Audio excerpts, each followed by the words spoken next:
महाराष्ट्र में भले ही शिंदे गुट और बीजेपी ने सरकार बना ली हो, लेकिन निकाय चुनाव में ये जोड़ी कुछ सीटों पर एक दूसरे की विरोधी बनने वाली है। बीजेपी के साथ सत्ता में साझेदार शिंदे खेमा महाराष्ट्र चुनाव में कई सीटों पर अकेले ही दम भरने वाला है। ये दम सरकार को बेदम कर सकता है। इसी संकेत को लेकर सियासी घमासान छिड़ गया है, जिसका फायदा विरोधी दलों को होगा। महाराष्ट्र में बीजेपी और शिंदे गुट का गठबंधन क्या मजबूरी है? क्या शिंदे गुट नहीं रखना चाहता बीजेपी संग दोस्ती? क्या जल्द टूटेगा ये साथ? सियासी गलियारों में इस वक्त इन सवालों का शोर सुनाई दे रहा है। इसकी वजह नगर निकाय के चुनाव है। दरअसल मुख्यमंत्री एकनाथ शिंदे के नेतृत्व वाला शिवसेना का खेमा और बीजेपी कुछ सीटों पर गठबंधन में तो कुछ पर आमने सामने निकाय चुनाव लड़ेंगी।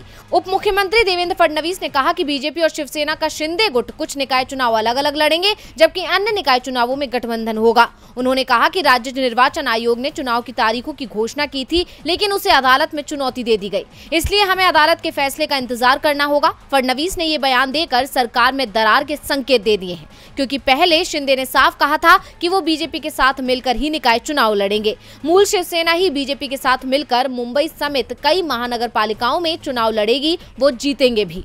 लेकिन अब इस ऐलान से इतर फडणवीस ने अलग चुनाव लड़ने की बात कही है, जिससे विरोधियों को फायदा मिलने की उम्मीद है। दरअसल अगले साल देश की सबसे अमीर महानगर पालिका मुंबई में निकाय चुनाव होने वाले हैं, जिसमें शिंदे और बीजेपी को उद्धव गुट के साथ ही कांग्रेस आकामपाल जैसे दलों से चुनौती मिलने वाली है। अलग चुनाव लड़ने पर दोनों दल कमजोर होंगे, जिससे विपक्ष को ताकत मिलनी तय है। डीवी लाइव की रिपोर्ट।